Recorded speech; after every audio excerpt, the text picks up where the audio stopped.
반도체 시장부터 AI 관련주들이 모두 변동성을 겪고 있는 이 시점에서 스페이스X에 매수를 해야 된다는 측이에요. 하반기 때 흑자 전환 가능성이 높다고 생각을 하고 있거든요. 로켓으로 돈을 벌지 않습니다. 그 스타링크를 통해 가지고 신수익을 많이 벌고 있거든요. 스페이스X와 테슬라의 합병설이 돌 것이고 스타쉽이 만약에 완성이 된다고 했을 때는 한국에서 제일 돈이 많은 두 회사가 당장 전기를 달라 매일 난리를 치고 있어요. 타이밍이 기가 막히다. 핵심은 정부가 에너지 섹터에 268조 원을 투자하겠다. 그냥 거기서 끝나는 거예요. 고정 댓글을 참고하세요.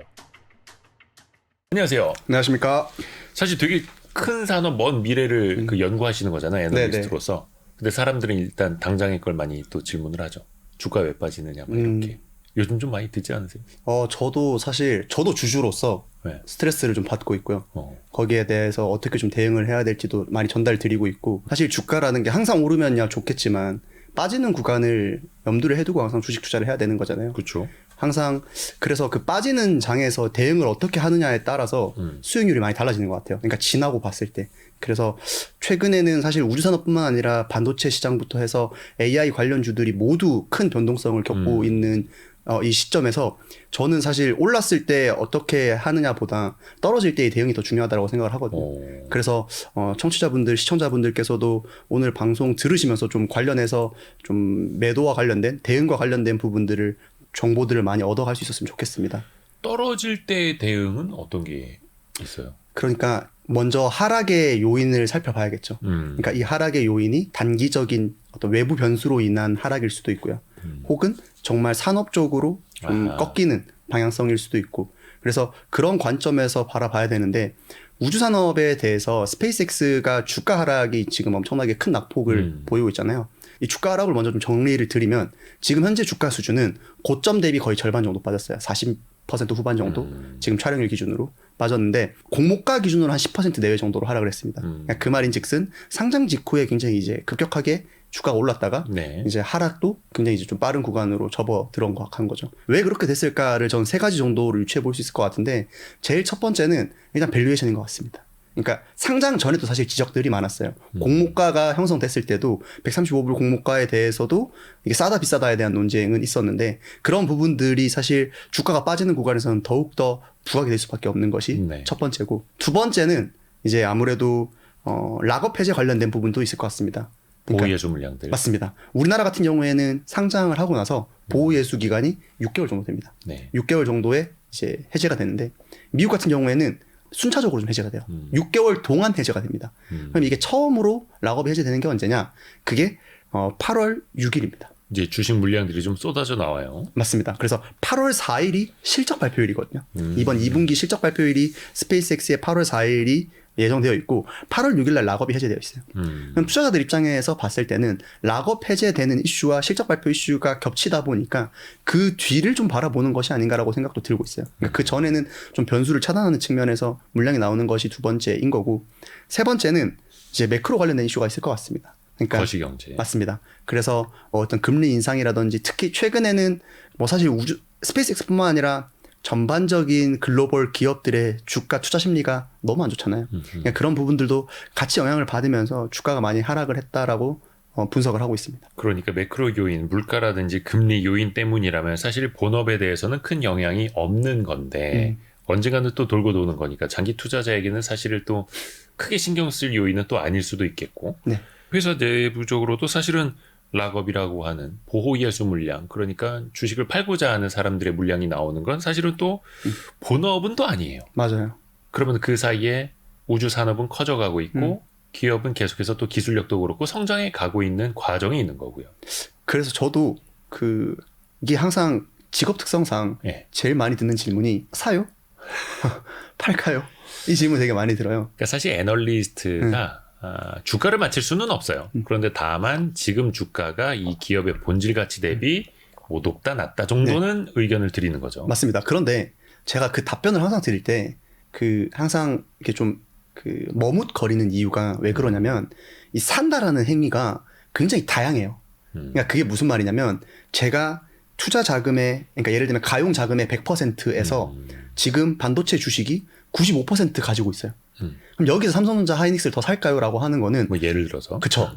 그 예를 들어서 3년 할인 더 사는 거는 그건 변동성이 지금 큰 장에서 대응을 못하는 구간이 들어간 거예요. 그러니까 비중이 너무 크면 줄여야 되는 그렇죠. 거고 비중이 만약에 아예 없다라고 하면 지금 많이 빠졌으니까 조금씩 담아가는 게 맞다라고 사실 접근하는 그러니까 사람마다 그게 다를 수가 있거든요. 그러니까 제가 그래서 지금 드리고 싶은 말씀도 스페이스X에 대해서 저는 매수를 해야 된다라는 측이에요. 그런데 지금 단기에 스페이스X가 너무 큰 비중으로 들어가 있고 내가 현금 여력이 없어서 스페이스X가 더 이상 조정을 받았을 때 추가적으로 투입할 자금이 없으면 그건 문제가 될 수 있거든요. 그렇기 때문에 너무 큰 비중으로 들어가신 분들에게는 줄이는 걸 권고드리지만 만약에 내가 비중이 아예 없거나 혹은 스페이스X 비중이 되게 적다라고 하시는 분들은 매수를 추천을 드리되 적립식으로 조금씩 텀을 두고 저는 매수를 추천드려요. 예를 들면 스페이스X가 2분기, 3분기, 4분기 실적에 대해서도 점차적으로 나아지면서 저는 하반기 때 흑자 전환 가능성이 높다라고 생각을 하고 있거든요. 그래서 그런 흑자 전환이 근데 하루아침에 또 되는 건 아니잖아요. 네. 점차 개선되면서 흑자 전환이 해야 되는데 그러면 그런 개선되는 흐름에서 조금씩 적립적으로 이제 매수를 한다든지 혹은 스페이스X가 관련해서 어떤 뭐 우주산업과 관련된 어떤 매출의 성장이나 이런 부분뿐만 아니라 사업적인 성과도 나올 수가 있는 거고 아까 서두에 말씀드렸다시피 락업 물량이 해제되는 것도 6개월에 조금씩 계속 풀리는 거예요. 그럼 이게 시간이 지날수록 거기에 관련된 악재들은 털어낼 수밖에 없는 것이거든요. 그런데 제일 하면 저는 비추천하는 건 뭐냐면 저점 매수예요. 그러니까 바닥을 감히 예측하고 맞추려고 하는 거가 사실 그거는 뭐랄까요. 맞춰도 맞춘 게 아니에요. 지나봐야 알죠. 네, 지나봐야 아는 거고 이성적인 판단으로 그러니까 싼 구간은 맞출 수 있지만 그러니까 바닥은 맞출 수가 없거든요. 그렇죠. 그리고 맞추려고 해서도 안 되고 그렇기 때문에 바닥 부근에서 저는 모아가는 거를 추천을 드리고 있어요. 그리고 아까 말씀해주신 것처럼 우리가 일주일 뒤에 우주산업이 막 엄청나게 성장하는 산업을 생각하신 건 아니잖아요. 투자자분들도. 그렇죠. 그러니까 반도체 같은 경우에 AI 투자 붐이 지금 단기에 불어 들어오니까 조금 더 기민하게 대응을 해야 되는데 우주산업 같은 경우에는 좀 더 단기적인 관점보다는 중장기 관점에서 사람들이 이제 모든 투자자분들께서도 긍정적인 평가를 하시고 계시기 때문에 그런 관점에서 말씀을 드리고 있습니다. 사실 우주로 가는 그 기술보다 어려운 게 사람의 마음입니다. 한 달 전만 하더라도 우주산업 당장 펼쳐질 미래처럼 보이다가 주가 떨어지면 저게 아니구나. 허황된 꿈이었구나. 거품이었구나. 또 이런 말들을 하게 되고 어떻게 보면 이제 산업과 기술 또 이제 주가적인 측면도 다 논의를 해야 하는 애널리스트 직업이어서 더 어려워 보이기도 하고요. 사실 테슬라 실적은 그 전에 공개를 했습니다만 매출은 매출 전망치보다는 더 잘 나왔는데 이게 질은 좀 안 좋아졌다라는 평가가 나오거든요. 좀 어떻게 보세요? 테슬라도 주가 하락폭이 컸죠. 이번에 아직 빅테크 기업들의 실적이 다 나온 건 아니지만 뭐 이제 아직까지 나온 기업들은 실적에 관련해서 좀 주가 하락폭이 다들 큰 모습을 보이고 있습니다. 그러니까 좋은 실적을 내놓고도 주가가 떨어지는. 맞습니다. 테슬라 같은 경우에는 시장에서 안 좋게 본 것이 물론 이익에 대한 부분도 있지만 결국에는 투자에 대한 관점을 어떻게 바라보느냐인 것 같아요. 그러니까 모든 지금 저는 이번 빅테크 기업들 이번에 실적 발표도 그렇고 뭘 주목을 해야 되냐면 사실 실적보다 더 궁금한 건 투자예요. 너희도 투자 얼마나 할 거야. 이게 이어지는 게 반도체로도 이어지는 거고 AI 산업으로도 이어지는 거고 그 기업의 미래라도 이어지는 거잖아요. 네. 그런데 정말 지금 시장은 투자를 그러니까 몇 달 전까지만 하더라도 지난해나 상반기까지만 하더라도 실적이 안 좋아도 투자만 많이 하면 좋게 보는 경우가 많았어요. 그런데 지금은 투자를 많이 하는 것을 조금 불안해하는 것 같아요. 우려하죠. 네, 우려하는 거고 심지어 이 우려하는 게 어디랑 겹치냐면 실적까지 겹치는 게 그 이번에 테슬라였던 거거든요. 테슬라 순이익이 그러니까 매출액은 시장 기대치를 상회했지만 순이익이 많이 깎였습니다. 그러니까 비용적인 부담이 점점 가해지고 있다라는 건데 거기에서 투자 비용을 더욱더 늘리고 있다라는 것은 추후에 이 투자 비용이 결국에는 수익성에 더 발목을 잡을 수 있다라는 것을 의미를 하고 있고 그렇게 되면 투자도 주춤해질 수밖에 없고 미래 성장 동력도 꺾일 수밖에 없거든요. 그렇기 때문에 테슬라의 주가도 좀 그런 부정적인 영향을 많이 받은 것이 아닌가 이렇게 보고 있습니다. 어떻게 보면 이제 금리 영향도 상당히 좀 크게 지배를 할 수밖에 없을 것 같아요. 특히 이제 성장주고 먼 미래를 내다보는 거다 보니까 변동성이 더 크고 매크로의 영향을 더 많이 받을 수밖에 없는데 최근의 시장 상황은 뭐 미국채 금리도 그렇고 좀 올라가는 상황이다 보니까 좋은 실적도 호재가 아니라 좀 불안감 속에서 받아들이게 되는 그런 현상들. 그래서 좀 이번에 좀 되게 특이했던 게 실적 발표 그런 자료들을 보면 그 프리 캐시 플로우 그러니까 현금 흐름에 대한 얘기가 많이 나와요. 그게 무슨 말이냐면 실적은 잘 나와도 현금 흐름은 안 좋을 수 있거든요. 왜냐하면 캐펙스 투자라는 거는 모든 캐펙스 비용이 비용으로 투입되는 건 아니기 때문에 이제 현금 흐름이 안 좋은 걸 굉장히 안 좋은 뉴스로 받아들이고 있는데 그게 말씀해 주신 대로 금리 영향이 상당히 많이 받습니다. 그러니까 이제는 투자도 많이 해야 되는데 실적도 잘 나와야 되고 현금 흐름까지 좋아야 되는 그 삼박자의 빅테크들한테 많이 요구를 하는 것 같아요. 왜냐하면 현금 흐름이 안 좋으면 결국에는 자금을 조달해 와야 되잖아요. 그렇죠. 빚 내야 되고. 네, 결국에는 그러면 빚을 내야 되는데 그 빚을 내는 과정에서 그러니까 대출금리가 이제 금리가 인상되는 거 부분이 부담으로 작용될 수 있는데 사실 지금 전 세계적으로 놓고 봤을 때 물가는 오를 수밖에 없는 환경이 계속해서 좀 심화되는 것 같고 단기에 이게 뭐 불식될 것 같진 않아요. 이게 워낙 말이 왔다 갔다 하는 게 이어지는 게 올해 내내 그랬으니까 그러면 금리 인상에 대한 우려는 전 하반기로 갈수록 더욱더 높아지고 있는데 그러한 환경 자체가 지금의 장 시장을 짓누르는 그런 배경 중 하나가 아닌가. 그래서 아까 말씀드렸던 대로 저점을 지금 함부로 맞추는 건 위험한 선택이다. 말씀을 드리고 싶습니다. 그렇죠. 그러니까 미 국채 수익률 4.3%일 때 시장이 받아들이는 호재와 악재, 4.7%일 때 받아들이는 호재와 악재가 사실은 어떻게 보면 같을 수도 있지만 결코 같지 않은 맞습니다. 시장 상황을 또 보이는 거고요. 참 이게 신경 쓸 게 많아요. 사실 그래서 주식 투자 자체가 어려운 거기도 하고요. 스페이스 X 마켓이라는 책 정의훈 연구원과 같이 읽고 있는데요. 사실 스페이스 X라는 그 미국의 기업 관심 갖는 분들 중에서는 이미 테슬라 주식을 갖고 있거나 테슬라에 투자해보신 분들이 좀 있을 거예요. 네. 공통분모가 분명히 있고 네. 또 슬금슬금 이야기 나오는 게 스페이스 X란 테슬라가 합병하지 않겠느냐. 이건 어떻게 좀 시간 문제라고 보세요? 가능성을 이야기하자면? 두 가지로 나눠서 말씀을 드리겠습니다. 우선 하반기 내내 이 관련 이슈는 대두가 될 거고 계속. 스페이스X 일론 머스크는 시도도 할 것으로 보고 있어요. 그런데 이게 실제로 된다 안 된다는 조금 다른 이슈이긴 해요. 왜냐하면 어떤 문제가 겹치냐.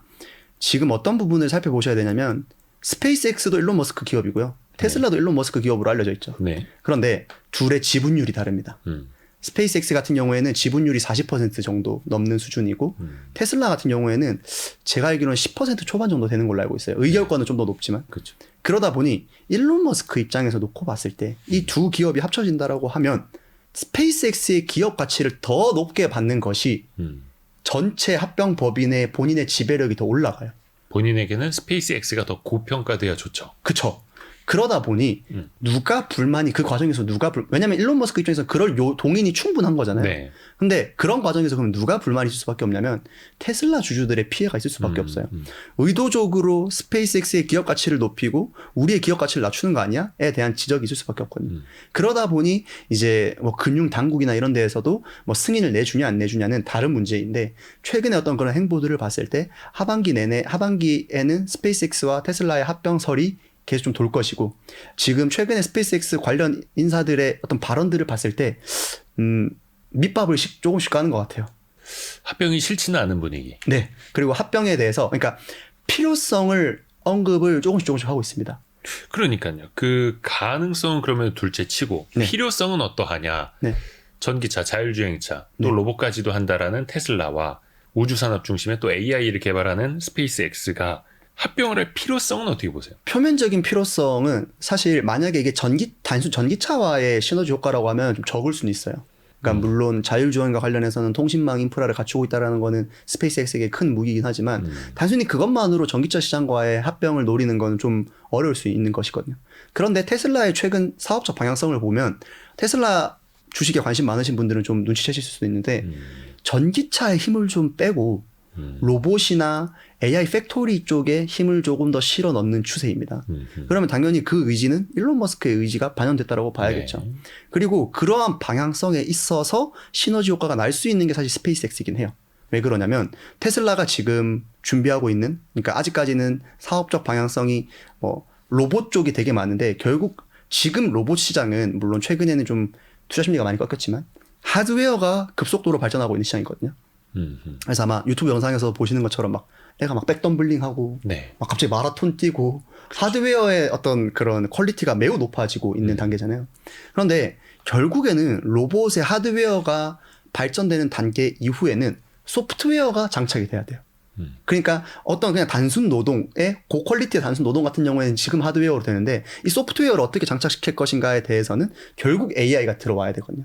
그게 이제 피지컬 AI의 연장선이라고 봤을 때는 스페이스X가 가지고 있는 이 AI 사업과의 시너지가 날 수 있는 것이 있는 거고, 두 번째는 거기에 따라서 테슬라도 지금 뭘 준비하고 있냐, 이 테라펩이라고 하는 이제 반도체 펩을 이제 사업을 구축을 하려고 하고 있습니다. 그러니까 그런 영역들이 좀 시너지 효과로 많이들 강조를 하고 있는 거고, 일론 머스크도 시너지 효과가 있을 것이라고 이번 테슬라 실적 발표 때 직접 언급하기도 했습니다. 자금 측면에서는 어떻습니까? 앞에서도 잠깐 스페이스X 뭐 하반기부터는 좀 흑자 전환도 조심스럽게 지켜본다라고 말씀해 주셨는데, 사실 그 안에서는 XAI라고 하는 천문학적인 투자 자금이 계속 들어가야 하는 AI 개발 부문이 있고, 테슬라는 그래도 이제 좀 돈을 벌어서 주주에게 좀 돌려줄 수 있는 수준이 될까, 막 그런 거를 보는 차원이었는데 어떻습니까? 자금 측면에서는? 아, 정말 어려운 질문입니다. 이게 왜 어렵냐면, 이게 뭐랑 연관이 되냐면, 예. 일단 들으시는 분들 중에 이제 청취자분들 중에 좀 오해를 바로잡기 위해서 말씀을 드리면, 스페이스X가 자금이 많이 필요해요. 그런데 스페이스X 하면 우주 기업이니까 우주 사업에 돈이 많이 투입이 되는구나 라고 오해하실 수 있는데 아닙니다. 스페이스X의 1분기 캐펙스, 그러니까 회사가 어떤 미래에 대한 투자를 어디에 많이 했는지 비중이 나온 자료를 보면, 자본 지출, 네. 투자. 예. 그러니까 어디에 투자를 많이 했는지 살펴보면 전체 투자 금액 중에 1분기에는 77%가 AI에 투자를 했어요. 그러니까 우주에 투자한 돈은 23%밖에 안 됩니다. 대부분의 돈을 AI에 투자하고 있고, 시장에서는 이 AI에 대한 투자금이 날이 갈수록 오를 것이라 생각이 들고 있어요. 그렇죠. 그냥 지금 우리가 빅테크 기업들이 AI에 투자하는 그 투자금이 늘어나는 것도 스페이스X도 마찬가지로 거기에 엮여 있는 거예요. 네. 그러면 우리가 이 스페이스X가 자금 여력이 지금 그래서 돈을 벌고 있는 것도 사실 우주 영역이거든요. 스타링크나 로켓으로 돈을 벌어서 거긴 돈을 벌고 있죠. 네, 어디에 쏟아붓고 있냐면 이 AI 쪽에 쏟아붓고 있는 거예요. 그러면 추후에 자금을 이거 돌려막기 하려고 하는 거 아니야? 라고 생각이 들 수 있는 이유 중 하나는 AI에 대한 투자금이 계속해서 우상향할 경우에는 그럴 수 있어요. 계속해서 지금의 성장률보다 막 더 높게 성장하거나 투자금이 더 그러면 그럴 수 있는데, 지금 사실 시장에서는 어느 정도 거기에 대한 우려를 많이 표하고 있거든요. 그러다 보니까 지금 관점에서 돌려막기까지를 생각을 한 것이라고 단언하기는 어렵지만, 만약 AI에 대한 투자가 지금보다 더 가속화되면 그런 부분 염려도 충분히 있을 수 있다고 생각을 하고 있습니다. 그러니까 사실 AI에 대한 투자 안 하면 뒤처지고, 또 특히 이제 일론 머스크 입장에서 보면은 거의 모든 걸 다 하는데 미래 산업을 위해서 AI가 뒤처진다 상상하기도 싫을 테고, 또 시너지를 위해서도 또 이거는 필요한 거잖아요. 맞습니다. 그런데 돈은 또 무지막지하게 들 수밖에 없는 거고, 그래서 합병이 필요하다라고 봐도 돼요. 그런 부분에서 자금 조달이 필요한 부분도 있을 것이고, 그리고 저는 사실 합병이 필요한 부분 중 제 솔직한 말씀은 일론 머스크의 욕심도 있을 것 같아요. 욕심. 네. 왜 그러냐면 이거는 그냥 사업적 시너지와는 별개입니다. 그러니까 사업적 시너지는 사실 미국에서 나오는 어떤 그런 음모론까지는 아닌데, 그런 의심들을 살펴보면 어떤 것도 있냐면, 일론 머스크가 테슬라 지분율 높이기 위해서 사업적 시너지 그냥 말하는 거고, 결국 테슬라 잡아먹으려고 그런 거 아니야? 테슬라를 잡아먹다니요? 그러니까 스페이스X로 테슬라를 합병을 하면서 이제 일론 머스크가 가지고 있던 테슬라에 대한 낮은 지분을 상대적으로 높이려고 하는 거 아니야? 그래서 어떤 말까지 나오냐면, 이거 테슬라 일부러 실적도 일부러 뭐 그렇게 해가지고 주가를 낮추려고 했다는 그런 음모론까지 미국에서 돌 정도로. 사실 이거는 우리나라 일부 재벌이나 대주주들이 많이 과거에 했었던 지배구조 개편, 이거에 대한 의심인데, K식으로는 되게 익숙한 K 거버넌스, 네, 거버넌스 익숙한 맛인데, 사실 미국에서는 요즘 그런 얘기도 나오고 있더라고요. 그러니까 사실 또 인간이라는 존재가 자신에게 유리한 대로 의사결정을 하려는 게 좀 있는데, 네. 또 워낙 일론 머스크는 자아가 굉장히 또 독특하고 강한 사람이기 때문에 또 일각에서는 합쳐가지고 그래도 세계 시가총액 1위에 한번 오르려고 하는 것 아니냐, 뭐 이런 시각도 있고, 물론 그거는 추정의 영역이라는 거. 맞습니다. 현실적인 또 기술 네. 이야기를 또 한번 해볼게요. 그 얼마 전에 스타쉽의 13차 발사가 있었습니다. 네. 요게 좀 미뤄졌다가, 네. 물론 이거 미뤄진다고 했을 때도 막 주가 충격이 좀 있었는데, 스타쉽의 13차 발사가 의미 있는 거, 네. 어떤 의미인지 좀 이야기 좀 해주세요.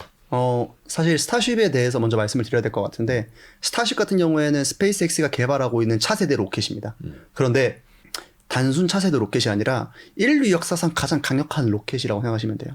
이게 V3 네, 그러니까 스타쉽 버전 3입니다. 버전 3. 네, 그러니까 V1, V2에서 12차 테스트 발사 때 V3가 처음 등장을 했고 이번에는 조금 더 실증적인 측면에서 테스트가 이루어졌어요. 어떻게 다른 거예요? 예를 들면 스타쉽 같은 경우에는 결국 로켓이잖아요. 네. 로켓의 제일 중요한 임무 미션은 뭐냐면 목적지까지 위성을 배송해 주는 거예요. 그렇죠. 그래서 이번에는 어디까지 갔냐면 목적지 근처까지 가서 위성을 사출시켰습니다. 그러면 그거는 정말 직접적인 임무와 연관이 있는 것이거든요. 궤도에다가 인공위성 손님을 잘 내려드렸다는 거예요. 맞습니다. 물론 궤도에 안착시킨 건 아니고 준 궤도라고 해서 금방 떨어질 수 있게 그 정도 속도까지는 안 올라갔거든요. 테스트 용도였어요? 테스트용을 하기 위해서 이게 뿌리긴 뿌리는데 이게 궤도에 안착을 하기 위해서는 엄청 빠른 속도로 던져야 돼요. 근데 이제 그러면 준비 안 된 상태에서 이걸 안착시킬 수는 없으니까 일부러 좀 준 궤도라고 해서 궤도에는 미치지 못하고 떨어지겠지만 고의적으로 그런 식으로 사출하는 테스트만 했다라고 생각하시면 될 것 같고 네. 그것이 첫 번째고요. 두 번째 스타쉽이 왜 더 의미가 있냐면 인류 역사상 가장 큰 로켓인 거 플러스 재사용 로켓입니다. 기존에는 그 랩터 3, 그러니까 V3 버전도 이거는 재사용하기에는 아직은 힘들고 쏘아 올리는 것부터 테스트를 했다면 네. 이번에는 재사용하는 것까지 테스트를 했다라는 거예요. 근데 완전한 재사용은 아니고요. 어떤 재사용을 들어갔냐면 2단 로켓도 재사용을 해요. 얘는 특이한 게. 1단, 2단 다. 일단 다 풀리하게 재사용을 합니다. 그것도 최초예요. 근데 2단 로켓 같은 경우에는 임무를 수행하고 돌아와야 되니까 네. 되게 먼 곳에서 재사용을 해야 되거든요. 1단이야. 날아간 지 얼마 안 된 상태에서 재사용을 하다 보니까 발사장에서부터 가까운 거리에서 이걸 회수하면 돼요. 근데 2단은 궤도까지 올라간 다음에 해야 되기 때문에 거의 인도양까지 건너가야 됩니다. 그러니까 지구에서 거의 200km 높이까지 갔다가 돌아와야 해요. 맞습니다. 네. 그러니까 먼 거리를 이동하고 돌아와야 되는데 거기에서 이제 착지를 하기 위해서는 얘네가 그냥 바닥에 착지를 한 게 아니라 어떻게 착지를 하냐면 바다 위에다가 수직으로 슬로우 다운 해가지고 속도를 늦춰가지고 바다 위에 안전하게 수직 착수를 하는지를 살펴봤어요. 물 위에다가요. 물 위에다가. 그 바지선이 따로 없었어요. 바지선이 따로 없었죠. 왜냐면 아직까지는 바지선을 놓을 정도가 단계는 아닌데 바다 위에 안전하게 이거를 착지를 할 수 있을 정도가 되면 그 다음 바지선이 되겠죠. 그래서 이번에는 그 가능성까지 좀 엿봤기 때문에 지금 스페이스X는 스타쉽의 상용화 시점, 그러니까 발사 성공 시점을 올해 연말 정도로 보고 있거든요. 저는 조금 더 보수적으로 봐서 내년 상반기 정도로 생각하고 있는데 어쨌든 이번 13차 발사 테스트를 성공함으로써 좀 그런 스타쉽의 상용화 부분도 좀 가까워지지 않았나 판단을 하고 있습니다. 그러면 이번 스타쉽의 13차 발사 그러니까 일단 슈퍼 헤비 부스터 기존 거랑 달라진 거는 크기가 달라졌다라는 거예요? 아니면 뭐 어떤 구조가 달라졌다라는 거예요? 조금씩 다 바뀌었습니다. 그러니까 페이스 리프트라 생각하시면 돼요. 그러니까 크기도 더 커졌고요. 네. 추력도 그러니까 힘도 더 마력도 더 세졌고 그리고 거기에 들어가는 부품들도 조금씩 변경이 됐어요. 그러니까 엔진이 좀 달라졌어요. 그러니까 기존에도 이미 그 스타쉽을 쏘아 올렸잖아요. 네. 쏘아 올리고 있고. 네. 근데 그걸로도 충분하지 않기 때문이라는 거예요. 그러니까 지금 기존에 올렸던 것도 결국 다 테스트예요. 그러니까 지금 1차부터 12차까지 한 번도 상용화 임무에 성공한 적 없어요. 스타쉽으로는. 네, 스타쉽으로는 1차부터 12차까지 전부 다 테스트고 이번 13차도 그 테스트의 과정에서 하나라고 생각하시면 되는데 좀 되게 괄목할 만한 성과를 낸 거죠. 그렇게 해서 그러면은 이제 스타쉽으로 상용화까지 가려면 보수적으로 봐서 내년 상반기까지. 네. 그럼 그거는 뭐 한 10몇 차 발사까지 갔을 때예요. 거의 지금 산술적으로 계산해 봤을 때는 연말까지 보면 17차, 18차까지 생각을 하고 있고 내년도에 상반기에만 20차 정도에는 좀 가시성이 있지 않을까 생각하고 있습니다. 그러게요. 참 이게 재미난 게 스페이스X의 어떤 테스트 버전이라고 하더라도 로켓 하나 쏘아 올릴 때마다 뭔가 글로벌 이벤트가 되고 맞습니다. 많은 사람들이 또 이제 과학도들도 그렇고 우리나라에서 공부하는 청소년들도 관심 있게 또 많이 봐요. 네. 새로운 스타쉽 뭐 이제 10몇 차, 거의 2차 발사까지 이렇게 가면 비용 측면에서 훨씬 더 좋아지는 거예요. 압도적으로 좋아집니다. 그러니까 이게 압도적이란 말이 왜 그러냐면 예를 들면 사실 뭐가 중요하냐면 택배랑 비교를 해볼게요. 네. 제가 제가 고향이 울산인데 울산까지 택배를 실어 나르는데 10번 실어 나르는 것과 한 번 실어 나르는 것 중에 비교하면 당연히 10번 물량이 더 많겠죠. 근데 10번 실어 나르는 거를 예를 들면 한 번에. 소형차로 하고 한 번 실어 나르는 거를 화물 트럭으로 하면 당연히 한 번이 훨씬 클 겁니다. 한 번에 많이. 네. 그래서 우주 로켓 시장에서는 발사 횟수도 중요한데 얼마만큼 무거운 거를 실어 나르느냐가 중요하거든요. 왜냐하면 보통 발사 로켓이 커지면 커질수록 킬로그램당 단가가 싸져요. 그러니까 한 번 발사하는데 킬로그램당 비용이 줄어드는 걸 의미합니다. 네. 그런데 제가 아까 스타쉽은 인류 역사상 가장 큰 로켓이라고 했잖아요. 그러다 보니 단순 발사만 하더라도 킬로그램당 단가가 가장 싼데 여기에 추가적으로 얹어지는 게 스타쉽은 재사용 로켓입니다.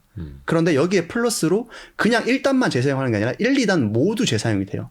그러다 보니 이 모든 게 합쳐지다 보니 스타쉽 같은 경우에는 킬로그램당 단가가 지금 그러니까 아직 물론 상용화가 안 됐기 때문에 정확한 스펙은 공개가 안 되어 있지만 지금 추정을 했을 때 기존에 가장 싸게 발사했었던 지금의 스페이스X의 펠컨 9이라는 로켓 대비 최소 10분의 1, 많게는 30분의 1까지도 킬로그램 단가가 떨어질 수 있을 거라고 보고 있어요. 거의 뭐 울산까지 택시 타고 가는 비용이었는데 그걸 네. 기차 타고 가는 비용으로 낮출 수 있다라는 거예요. 맞습니다. 근데 지금도 엄청나게 많이 떨어진 상태였거든요.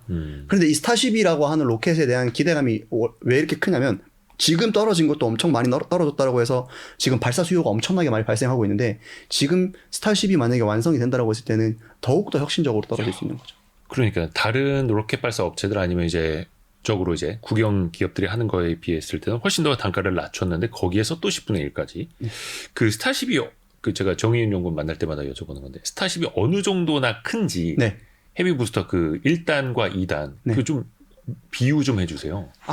우선 물리적으로 높이가 125m 정도 됩니다. 합쳤을 때 1, 2단? 네, 1, 2단 다 합쳤을 때. 125m. 네. 이게 아파트 높이보다 훨씬 높은 수준이고요. 그리고 일반적인 아파트보다는. 그리고 결국엔 로켓을 성능을 비교할 때 가장 중요한 지표는 뭐냐면 페이로드라고 불러요. 페이로드. 그게 뭐냐면 탑재 가능 중량입니다. 그래서 탑재 가능 중량이 얼마만큼 되느냐가 사실 로켓에서 성능이 제일 중요해요. 내가 로켓을 예를 들면 1톤을 들어 올릴 수 있는 로켓이랑 2톤을 들어 올릴 수 있는 로켓이랑 100톤을 들어 올릴 수 있는 로켓이랑 차이가 많이 나는 거죠. 네. 그런데 아까 지금 스페이스X의 주력 로켓이 펠컨 9이라고 하는 로켓입니다. 네. 이 펠컨 9이라는 로켓이 한 번 발사할 때 들 수 있는 무게가 저궤도 기준으로 어느 정도 되냐면 17톤, 18톤 이 정도가 돼요. 근데 이게 감이 잘 안 오시죠? 네. 이게 어느 정도지? 이것도 적은 수치는 아니거든요. 왜냐면 우리나라 누리호가 한 3톤 정도 됩니다. 네. 그러니까 당연히 누리호도 우리나라 대단한 줄 알았는데 근데 우리나라 누리호가 안 대단한 게 아니라 그만큼 펠컨 9이 엄청나게 싸게 발사할 수 있으면서도 무겁게 발사할 수 있는 거예요. 17톤, 18톤이 그 정도의 무게입니다. 그런데 스타쉽이 지금 상용화 됐을 때 들 수 있는 무게는 100톤에서 150톤 정도예요. 그러니까 이게 들 수 있는 무게가 배수가 아예 달라져 버리는 것을 의미합니다. 우리가 왜 15톤짜리 트럭 네. 굉장히 크다고 생각을 하는데 그쵸. 그 열대분. 그쵸. 그 뭐 A톤 트럭 뭐 이런 거 8톤 트럭 뭐 이런 네, 얘기 하는데 네. 그거에 뭐 그쵸. 수십 배가 와. 되는 거죠. 그래서 그게 이제 스타쉽이 가지고 있는 가장 큰 그 강점이라고 보시면 될 것 같습니다. 높이가 1, 2단 합쳐서 125m면 못해도 한 아파트 한 30층은 넘을 텐데 맞습니다. 한 30 몇 층짜리 아파트 한 동이 네. 하늘로 올라갔다가 네. 그대로 내려온다. 네. 내려와서 그대로 다시 서서 착지를 한다. 상상을 하면 사실은 어마어마한 거예요. 우리가 뭐 유튜브나 영상으로는 많이 봅니다만 사실 그 직접 봐도 잘 모를 것 같아요. 그게 조금 더 제가 숫자를 더 말씀드리면 아파트 한 동이라고 제가 설명해 주셨잖아요. 아파트 한 동이 하늘까지 올라가는 수준이 아니에요. 왜냐하면 우리가 보통 하늘이라고 하면 비행기가 고도 10km 정도에서 날아요. 국내선은 8에서 9km, 국제선은 12km 정도에서 날거든요. 높이, 예, 고도. 높이가. 근데 1단 로켓이 고도 100km에서 떨어져요. 음. 그러니까 비행기의 10배를 나는 높이에서 아파트 막 20층짜리가 떨어지는데 그거를 속도를 0을 만든 다음에 세워서 착지를 시켜야 되는 거고 두 번째 2단 같은 경우에는 고도가 뭐 사실 항정이 없는데 한 200km, 뭐 300km 이렇게 올라갔다가 떨어져야 되는 거예요. 그래서 그거를 인도양에서 착수를 이번에 성공을 한 것이라고 생각하시면 되기 때문에 어마어마한 거죠. 그러게요. 거의 뭐 만화 영화를 실제로 우리가 보듯이. 근데 사실 이제 일론 머스크가 테슬라는 중간에 인수한 거잖아요. 네.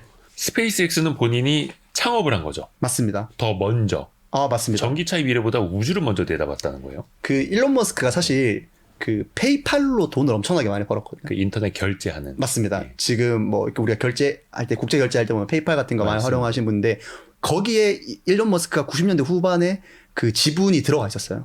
근데 이제 어떤 경영상의 문제로 좀 갈등이 있고 나서 지분을 팔고 나와요. 그리고 돈을 이제 많이 벌었어요. 그 어린 나이에 돈을 많이 번 상태에서 제일 먼저 하고 싶었던 게 뭐였냐면 화성을 가는 거였어요. 그분 자서전 읽어보면 그게 2000년대 초반 아닙니까? 2000년 초반이었습니다. 예. 맞아요. 거의 2001년, 2002년이었는데 화성을 가고 싶다는 생각에 러시아에 가서 물어봐요. 이거 화성 갈 수 있겠느냐. 근데 도저히 그게 안 되는 거예요. 비용도 그렇고. 진지하게 물어봤겠죠? 예. 비용도 그렇고 도저히 그게 안 되는 거예요. 그래서 이거 내가 만들면 훨씬 싸게 만들 수 있을 것 같은데? 이러면서 스페이스X를 덜컥 설립을 하는데 그게 몇 년도였냐? 2002년이었어요. 그러니까 이게 화성 간다라는 이야기, 경기도 화성 아니고 2026년 버전으로 생각을 해도 참 이게 되나 싶은데 그거를 거의 한 24년 전에 맞습니다. 왜 인터넷 용어로 보법이 다르다고 하죠. 진짜 보법이 다르죠.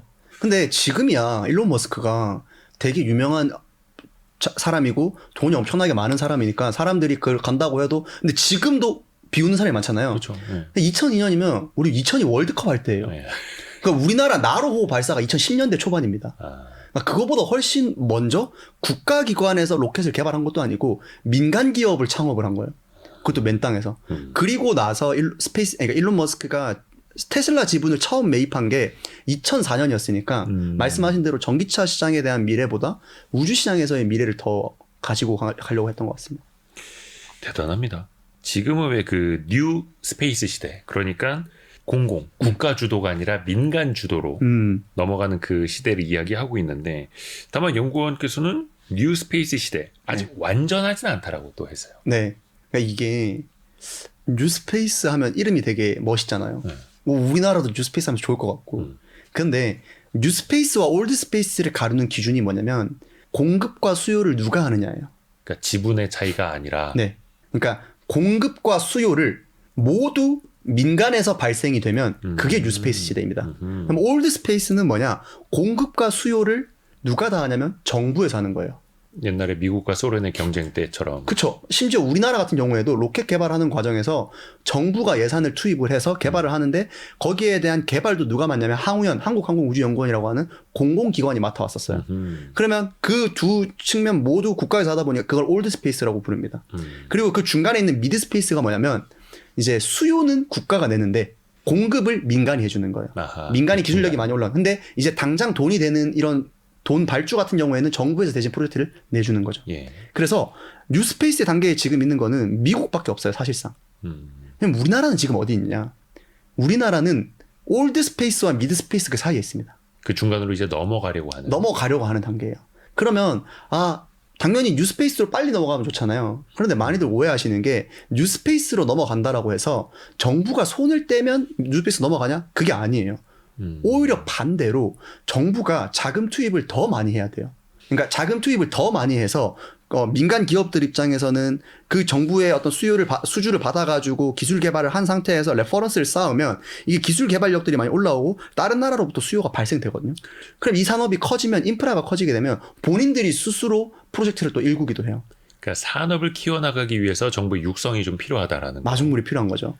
그래서 저는 뉴스페이스로 가는 가장 중요한 지금 단계에 있어서 필요한 거는 저 정부 예산의 투입이라 생각하는데 주요국들과 살펴보면 우리나라 예산이 너무 부족해요.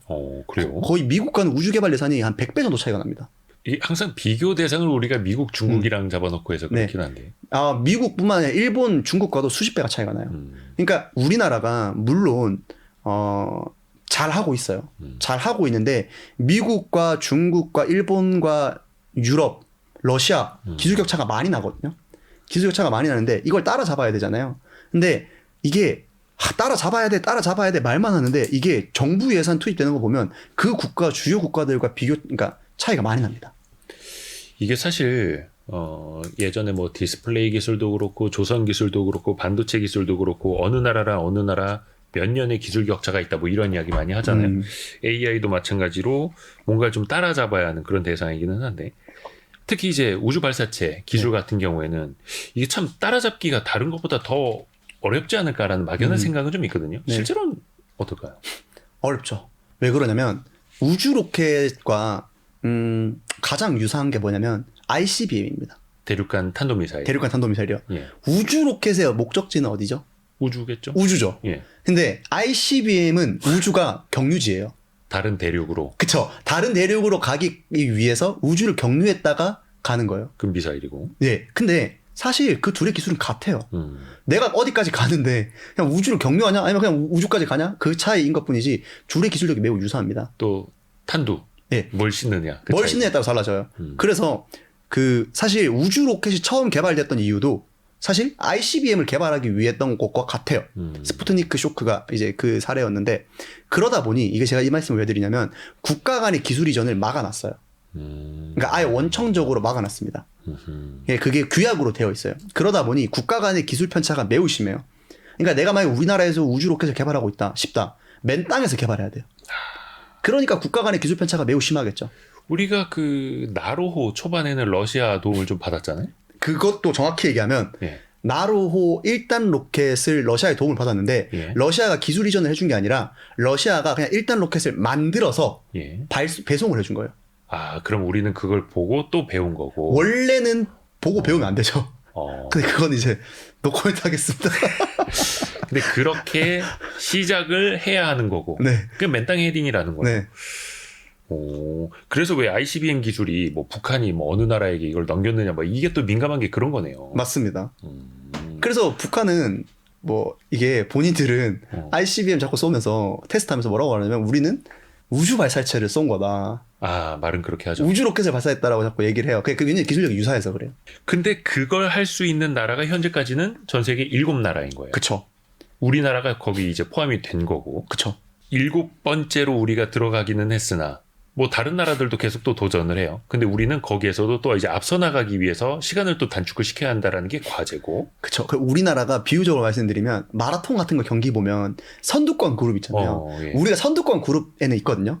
근데 선두권 그룹 안에서 맨 뒤에 있어. 맨 뒤에 있고 선두권 그룹 안에서 격차가 좀 심하게 나는 상황인 거예요. 저 앞에 이제 킵초게 같은 이제 1등 미국이 저 앞에서 달리고 있고 2등 그룹이 지금 중국이 매우 빠르게 치고 올라오고 있어요. 지금 사실상 2등 국가는 저는 중국이라 생각하고 있거든요. 근데 중국이 2010년대 중반부터 국가 단위로 엄청나게 많은 자본을 투입을 하면서 기술력이 매우 빠르게 올라와 있어요. 그래서 2등이 올라오고 있고 3등은 지금 러시아인데 원래는 2등 압도적인 2등이었는데 지금 쫄쫄 굶다 보니까 지금 매우 그러니까 조금씩 계속 뒤처지고 있는 3등이고 4등 그룹이 지금 유럽, 일본 그리고 인도 이렇게 있습니다. 그럼 우리가 유럽, 인도, 일본보다는 뒤처지죠.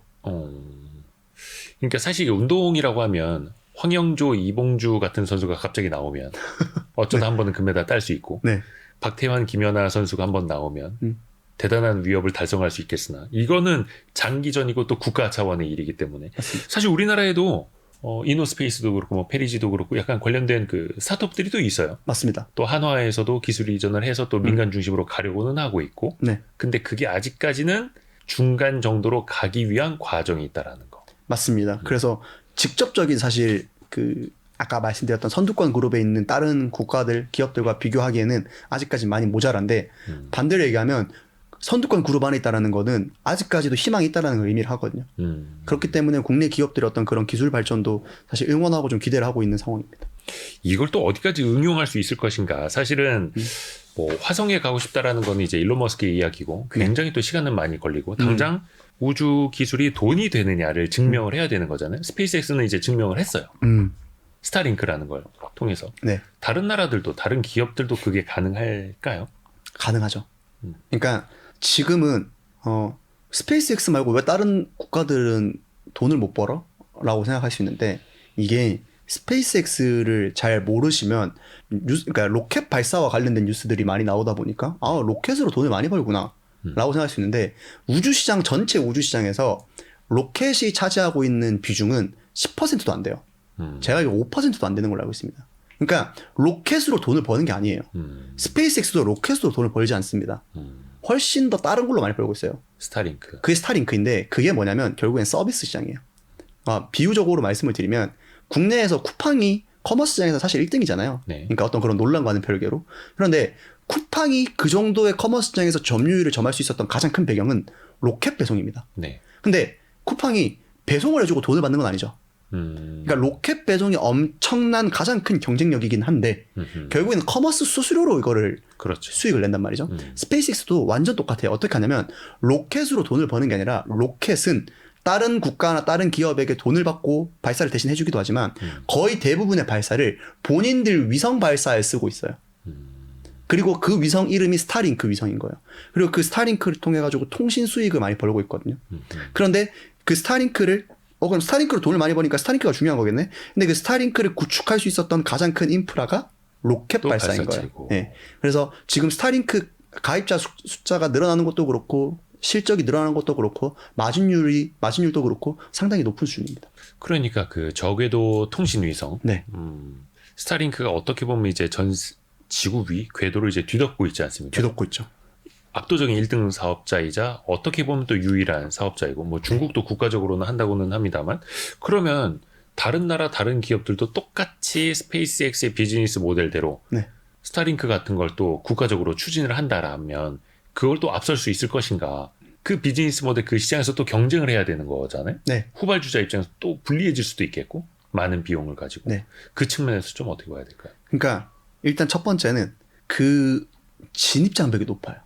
그렇죠. 그러니까 일단은 뭐가 들어가야 되냐? 내가 위성을 많이 그러니까 서비스적인 부분, 서비스 시장이나 어떤 위성 시장에서 내가 많이 하기 위해서는 결국에 뭐가 필요하냐면 로켓이 필요해요. 그러니까 저는 우주 로켓을 중요성을 계속해서 피력을 들여야 되는 이유가 우주 로켓이라고 하는 인프라를 안 구축하고 있으면 뒷단에 있는 거는 결국에는 부속품이 될 수밖에 없어요. 그러니까 결국에는 팔아야 되는 건데 결국에는 로켓을 가지고 있다라고 하면 본인들이 구축을 할 수 있는 단계로 넘어가잖아요. 그런데 사실 다른 국가들이나 기업들이 이 어려움을 알매도 불구하고 계속 투자를 하고 들어오려고 하는 이유는 그만큼 계속해서 활용도가 높아지고 있어요. 활용도가 높아지고 있는 가운데에서 뭐 대표적인 경우가 아까 저희가 오늘은 스타링크에 대해서만 얘기를 했지만 최근에 어떤 그런 전쟁 상황에서 봤을 때 감시정찰 위성망이라든지 거기에서 군 통신망뿐만 아니라 어떤 GPS 항법 시스템이라고 하는 GPS망도 그렇고 또 최근에 나오고 있는 뭐 어떤 데이터 센터와 관련된 내용도 그렇고 그러니까 우주라고 하는 곳이 사실 다른 섹터랑 다른 산업과 분리되는 영역이 아니라 인프라로 활용할 수 있는 영역이 돼버린 것 같아요. 통신에서도 우리 통신망을 깔 수 있는 인프라가 될 수 있네. 데이터 센터를 깔 수 있는 인프라가 될 수 있네. 혹은 감시정찰 군사적으로 사용할 수 있는 인프라가 될 수 있네. 이런 부분들이 다 합쳐지고 있거든요. 우주에 가서 뭐든지 할 수 있는. 그러니까 활용도가 높아지는 거죠. 우주에 가서 할 수 있는 활용도가. 그리고 그 배경에 그 인프라를 구축하는 비용이 낮아져 있는 로켓 발사 단가가 낮아지는 게 있는 것이다 보니까 여기에서의 좀 활용 가능성이나 이런 부분들을 긍정적으로 평가하고 있는 것입니다. 그래서 그 스페이스X가 대단한 게 이게 반도체로 따지면 모든 반도체 장비, 공정을 다 스스로 할 수 있다라는 거잖아요. 맞아요. 그러니까 진입 장벽이 어떻게 보면 훨씬 더 높게 느껴질 수밖에 없는 거고. 그 말씀하신 그 스타링크 이게 뭐 발표될 때마다 숫자가 계속 늘어나죠. 네. 지구 궤도에 몇 개나 떠 있는지. 네. 그러니까 일단 개수만 먼저 말씀을 드리면 네. 지금 사실 저도 잘 몰라요. 왜 그러냐면 이틀에 한 번꼴로 발사를 하는데 수십 개씩 발사를 하니까 네. 저도 이걸 매일 카운팅하진 않아요. 근데 이제 대충 10,000개 정도 떠 있다고 생각하시면 될 겁니다. 근데 이게 위성도 많은 분들이 오해하시는 게 한 번 발사하면 위성이 뭐 몇십 년 동안 지속되는 게 아니라 위성도 수명이 있어요. 한 4년에서 5년, 7년 정도면 수명이 다 합니다. 그러면 디올빗이라고 해서 지구로 일부러 떨어뜨려요. 그래서 대기권에서 불타 없어지게 합니다. 그러니까 스페이스X의 스타링크 같은 경우에는 한 10,000개 정도 떠 있다라고 생각하시면 될 것 같고 그럼 계속 교체 수요가 있는 거예요. 교체 수요도 있고 신규 발사 수요도 있는 거죠. 근데 지금은 떨어지는 속도보다 올리는 속도가 훨씬 빠르기 때문에 계속해서 늘어나고 있는 건 맞습니다. 그게 첫 번째고 두 번째는 이제 가입자 숫자를 말씀을 드려야 될 것 같아요. 스타링크는 위성통신이라고 했는데 결국엔 통신사업자잖아요. 그렇죠. SK텔레콤, KT, LG랑 똑같습니다. 결국엔 뭐가 중요하냐? 가입자 숫자 그리고 가입 요금. 이게 수익 추정의 전부예요. 그러면 가입자 숫자가 제일 첫 번째일 텐데 지난해 그러니까 2025년이죠. 2025년 연초 기준으로 가입자 숫자가 440만 명이었어요. 440만 명. 네. 근데 연말 그러니까 1년 만에 연말 기준으로 890만 명으로 증가를 했습니다. 2배. 네. 그리고 3월 초에 1,000만 명을 돌파했다라고 발표를 했어요. 그리고 6월 기준으로 1,200만 명을 돌파했다라고 얘기를 했습니다. 그러니까 한 6개월 동안 3,400만 정도 는 거니까 산술적으로 봤을 때 연말 기준으로 보면 3,400만 추가로 는다고 해도 한 1,600만, 1,500, 1,600만 명 정도가 예상이 되는 거죠. 그래서 스타링크 가입자 숫자는 굉장히 좀 빠르게 늘어나고 있고 아까 말씀드렸던 이게 스타쉽과 연결되는 건데 스타쉽이 개발이 되면 결국엔 뭐가 좋아지냐 스타링크를 많이 발사할 수 있는 것도 있지만 더 좋은 스타링크 위성을 발사해요.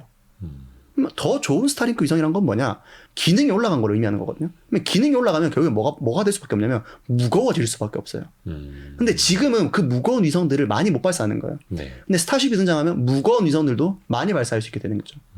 그렇게 되면 우리가 지금 쓰고 있는 스타링크의 통신 퀄리티보다 훨씬 더 높은 퀄리티의 스타링크 서비스가 들어오게 될 것이고, 고품질 통신을 그러면 가입자 숫자도 더 늘어날 수 있게 되는 것이죠. 부가가치를 더 높이거나 아니면 발사 단가를 낮출수록 스타링크 접근성을 높이는, 그러니까 가격을 또 인하할 수도 있는 전략이 또 될 테고. 맞습니다. 그래요. 그러니까 우리는 사실 워낙 전 국토에 통신이 촘촘하게 잘 되어 있다 보니까 그 필요성을 많이 못 느끼는데, 이게 5G 기준의 그 통신 인프라 품질하고 비교해 보면 어느 정도래요? 스타링크는? 스타링크 통신 품질은 제가 말씀드릴 수 있는 게 4G와 5G 사이입니다. 그러니까 이 말인 즉슨 뭐냐? 일상적으로 쓰는 사람들은 체감을 못 해요. 별 차이 없다. 왜냐면 우리가 통신을 쓰는 것의 맥스가 뭐냐면 유튜브 보는 거예요. 그죠, 동영상. 유튜브 동영상 보는 거잖아요. 넷플릭스를 보거나 이제 그런 건데, 그 정도는 4G나 5G나 별반 차이가 사실은. 없어요. 네. 그래서 사실 유튜브 생태계가 커지면서 4G에 대한 수요가 많이 늘어났는데 5G에 대한 수요가 많이 없는 이유가 그 이상의 퀄리티를 지금 하는 사람들은 잘 없거든요. 그러니까 막 내가 헤비 업로더라 가지고 많이 업로드를 해야 되는 뭐 그 정도면 모르겠는데, 다시 말하면 스타링크는 서비스 퀄리티적인 측면에서는 별반 차이가 없다. 그런데 조금 더 디테일하게 들어가 보면 얘기가 좀 달라지는 게, 왜냐면 제가 이렇게만 말씀을 드리면 그러면 지상통신 사업자와 경쟁하는 거 아니야? 그렇게 생각할 수 있잖아요. 네. 근데 어떤 문제점이 두 가지가 있냐면, 첫 번째는 아직까지는 모바일이 보편화되어 있지 않아요. 그러니까 그게 무슨 말이냐? 내가 스타링크, 지금 저희가 여기 있는 곳에서 스타링크를 쓰고 싶다. 그럼 뭐가 필요하냐면 안테나가 필요해요. 수신 장비들이 필요하죠. 수신 장비가 필요해요. 예. 근데 수신 장비가 한 피자판만 하거든요. 근데 우리가 결국엔 통신 서비스 이용한다는 거는 그 이동하면서 휴대폰을 그렇죠. 쓰고 싶은 거잖아요. 근데 통신 장비를 들고 다니기가 어렵죠. 휴대전화로 따지자면 옛날 카폰 같은 거네요. 그쵸? 그거 보신 적 있으세요? 아, 저는 역사로 공부했죠. 승용차 그 트렁크나 천장에다가 그 달고 다녔었거든요. 옛날에 그 접시 같은 거. 그래서 전 아직 되게 비슷하게 되게 좋은 말씀이신 게, 90년대 후반에 인터넷 보급률이 많이 높아졌잖아요. 그러니까 지금 스타링크는 딱 그때는 고정된 장소에서만 인터넷을 쓸 수 있었는데, 스타링크도 지금 그런 단계예요. 근데 지금 스타링크가 지금 제일 확장하고 있는 지금 영역이 뭐냐면 스타링크 모바일입니다. 옛날에 이리듐이라고 하는 네. 위성통신. 네. 그 전화기가 엄청 컸거든요. 거의 맞아요. 벽돌만하게. 그걸 더 작게 할 수 있다는 거예요? 그 정도가 아니라 우리가 지금 쓰고 있는 스마트폰과 호환이 되는 위성을 쏘아 올리고 있어요. 그 수신기를 어떻게 만들어요? 수신기를 만드는 게 아니라 반대죠. 위성에서 송신을 세게 해주는 거예요. LTE 주파수 대역대로. 근데 그렇게 되려면 어떻게 해야 되겠죠? 위성이 커져야 되는 거예요. 왜냐면 거기에 들어간 기지국처럼. 출력도 세져야 되고 하니까. 그럼 위성이 무거워지겠죠. 그래서 지금까지 스타링크가 모바일 쪽에서는 아직까지 완전히 이렇게까지 확장을 안 한 이유가, 테스트 단계에 있는 이유가 뭐냐면 스타쉽이 등장 안 해서 그래요. 그러면 이제 스타쉽의 등장으로 더 무거운 위성을 더 많이 쏘아 올릴 수 있고, 거기에서 마치 LTE 주파수처럼 네. 그 기지국을 많이 쏘아 올리는 것처럼 거기서 또 세게 쏴주면 우리는 그걸 또 간편하게 현재 있는 스마트폰 크기로 받아서 통신을 할 수가 있고. 맞습니다. 그래서 지금은 스타링크 모바일의 퀄리티가 어디까지 올라와 있냐면 3월에 발표된 바에 따르면 영상 통화까지는 할 수 있어요. 그랜드 캐니언에서 이렇게 영상 통화하는 부분이 시연이 됐거든요. 그러니까 그 정도까지는 올라와 있는 정도로 보시면 될 것 같습니다. 그러면은 지금 10,000개 이상 떠 있는 스타링크 위성을 또 다 교체할 수도 있는 거예요. 이제부터 추가로 발사하는 거는 위성도 V3 위성이라고 하거든요. 지금까지 발사된 거는 V2 미니까지 발사되어 있는데, 향후에 스타쉽이 상용화가 되면 V3 위성이 발사되는데, 그 V3 위성부터는 이제 그 모바일용으로 탑재가 되는 거죠. 야, 근데 사실 우리가 발사체 측면에서 보면 기술 격차가 많이 나기는 하는데, 그 뭐 스타링크나 위성통신 측면에서도 보면 우리나라 기업들의 참여도 좀 있지 않습니까? 그 밸류체인에.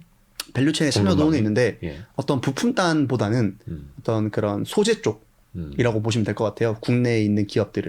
왜냐면 그만큼 스페이스X는 잘 발주를 안 내요. 그러니까 자기네들이 만들려고 하고 이제 다른 데서 이거를 수급을 잘 안 해요. 그러니까 본인들이 아예 이제 터치가 불가능한 영역만 이제 그걸 하는데, 그런 부분에서 공급 밸류체인을 조금 보수적으로 가져가기 때문에 우리나라 쪽에서 그러니까 어떤 노출도가 있는 기업들은 소재 쪽 기업들이 일부가 있습니다. 근데 또 사실 우리가 스페이스X를 이야기를 많이 했습니다만, 사실 스페이스X만 있는 게 아니라 제프 베이조스의 그 우주 기업도 마찬가지고 다른 블루 민간 오리진. 기업들도 이제 쫓아가려고 노력들을 많이 하잖아요. 네. 거기는 그래도 혼자 다 하는 것보다는 해외 공급망을 좀 다변화하면서 어떻게 갈 수 있지 않겠습니까? 맞습니다. 그래서 실제로 블루오리진도 그렇고 뭐 아마존이나 원앱이나 유텔셀 뭐 이런 글로벌 기업들이 많거든요. 그러면 글로벌 기업들은 공급망을 좀 되게 좀 다양화, 그러니까 다각화해가지고 공급망에 대한 이슈를 좀 줄이려고 하죠.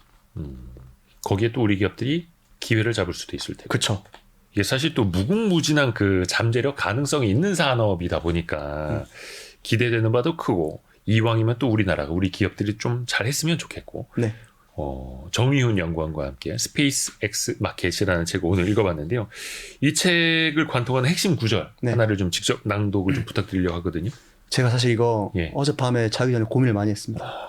어떤 구절을 말씀을 드려야 될까. 그런데 가장 제가 이 책을 쓰면서 드리고 싶었던 말씀이 예. 우주산업에 대해서 논할 때 제가 항상 드리는 말씀 중 하나가 우리가 지구산업이라고 말은 안 하잖아요. 그러니까 지구 안에도 되게 많은 산업들이 있어요. 그러니까 특히 반도체를 예시로 들면 반도체 산업에서도 요즘에는 많은 분들이 삼성전자 하이닉스 주주다 보니까 그런 어려운 용어도 다 알고 있어요. 뭐 HBM, 뭐 예를 들면 GPU라든지 GPU, CPU 차이라든지 반도체, 뭐 메모리, 뭐 이런 부분들도 다 밸류체인을 다 알고 있잖아요. 장비들이라든지 이런 데까지. 그런데 우주산업도 그 안을 살펴보면 밸류체인이 엄청나게 많이 있고 투입되어 있는 기업들이나 이런 부분들도 기술력 격차가 굉장히 많이 있습니다. 그러니까 우주산업에 대해서 긍정적으로 평가하시는 분들이 대다수인데 긍정적으로 평가하시는 분들도 계시고 죄송합니다. 우주산업에 대해서 긍정적으로 평가하시는 분들도 계시고 부정적으로 평가하시는 분들도 계세요. 얘기를 나눠보면 실제로 그런 분들이 계세요. 근데 문제는 제가 안타까운 거는 두 분 모두 다 우주산업에 대한 이해도가 낮은 상태로 가치 판단을 하시더라고요. 그래서 저는 여기서 구절에 보면 우주산업이라고 하긴 하지만 지구산업이라고 하지 않지 않느냐. 우주산업 안에서도 밸류체인이 굉장히 다양하게 있고 산업이 굉장히 다양한 영역으로 펼쳐져 있으니까 지금 우주산업에 당장 투자할 필요 없다. 그런데 지금 우주산업을 스터디를 해놔야 이 다음번에 우주산업과 관련된 모멘텀이 왔을 때 우리가 올바르게 투자를 하고 대응을 할 수 있다는 점을 강조를 하고 싶었습니다. 그래서 또 정의훈 연구원을 만날 때마다 저희도 많이 배우고요. 오늘은 스페이스 X 마켓 유진투자증권 정의훈 연구원과 함께 읽어봤습니다. 고맙습니다. 감사합니다.